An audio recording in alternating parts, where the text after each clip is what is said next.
बहन इस बार 10 ले ले, अगली बार 20 दे दूंगा।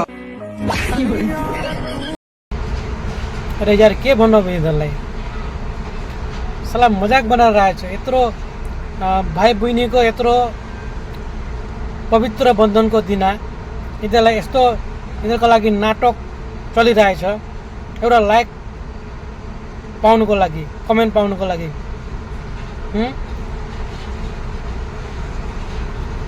गएर सोध न जसको बहिनी छैन,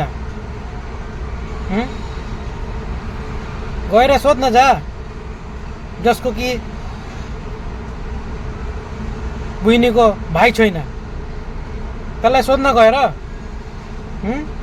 होइन तिमीले एउटा लाइक कमेन्टको लागि चाहिँ तिमीले यत्रो गिरा हुआ भिडियो किन बनाउँछ? हिन्दू धर्मको यत्रो किन अपमान गर्छ तिमीहरूले?